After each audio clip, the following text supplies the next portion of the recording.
So in this TED Talk, it's by Lars Sudman. He talks about how great leadership starts with self-leadership. When it comes to leadership, everyone kind of has their own idea of how to lead and goes about it in their own ways. And he kind of talks about that and how when some people get a leadership role, they kind of use the power that they have and they don't really know how to use it in the best way. They just kind of go around saying, you do this, you do that, but they're not very good at actually leading. So he talks about how to lead effectively and basically just how to be the best leader that you can be. He talks about a leadership utopia, and you don't really think you would need leadership in a utopia since it's a utopia, but like I said, when people get that power that comes with leading, they just don't know how to use it, so he talks about how to do it. He quotes Peter Drucker and says, the only three things that happen naturally in organizations are friction, confusion, and underperformance, and then everything else requires leadership.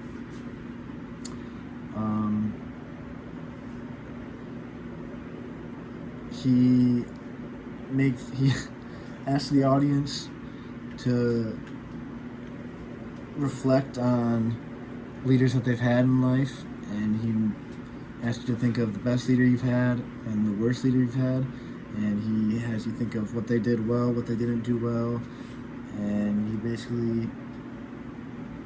has you think of that, and then when you figure out what that was, usually you associate what they did or didn't do well with things that you do well or do not do well. So say someone just doesn't communicate the best. Well, if you reflect on yourself, usually you probably don't communicate the best either.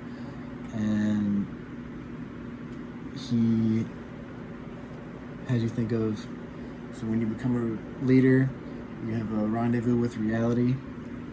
And then as you're thinking of you being a leader, he has the leadership problem formula. And this formula is leadership problems equals too little time times power times people. And I think it's really interesting how he uses these 3 points as problems that most leaders have, because while you're leading, you're not always going to have the most time, and you're not always going to get along with people, and you just have to find the best way to interact with people and find out how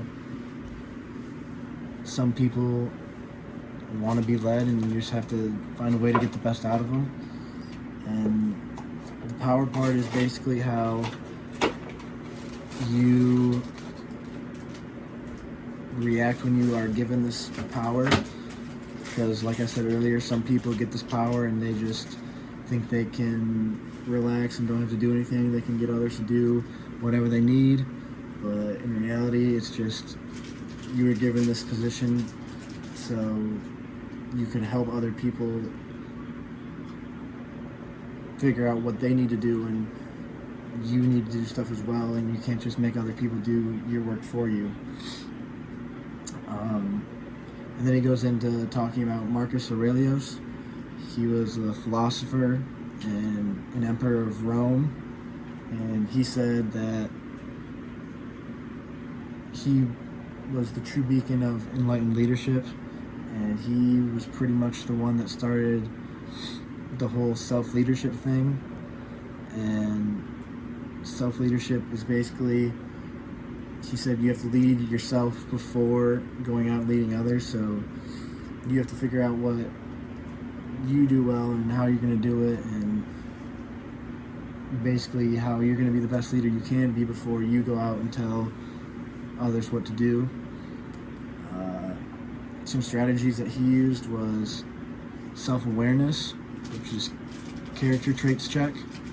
So basically you just evaluate yourself and think of what you do well, think of the best way to interact with people, and how you're going to go about doing that so that you can get the best out of others and make them work hard for you and with you. And then he said you need to have a self-reflection period throughout the day, which is, he said, just a 5-minute reflection on the struggles you're going to face throughout the day or that you face throughout the day. So you could do it at night before you go to bed, or you could do it in the morning before you attack the day, or even just in the middle of the day and think about what you've already encountered and what you're going to encounter, and basically just has you think about that and think of how you could have handled the situation better, or how you're going to handle situations that are going to come up in the future. And it's really, I think, kind of cool how he thought about this all the way in ancient Greece. And yeah, and then the third strategy is self-regulation and reframing, which is basically you gotta check yourself before you wreck yourself. So he said that when you're faced with a difficult situation, you have to pretty much think before you speak, because it's really easy in a leadership role just to think you're right and no one else can tell you what to do.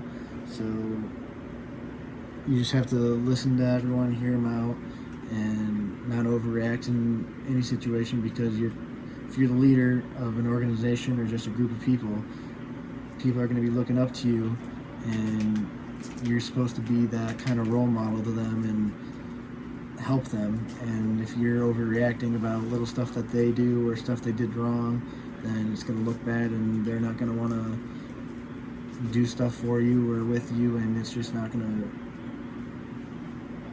be easy for you to be a leader. So he just kind of said you just got to take a second, relax, think about it, and then say what you want and say what you need, and it'll just help a lot. So when you're in a leadership position, you got to think about all those things. And if we did all of this, then he pretty much said this would help lead to a leadership utopia, and would basically just help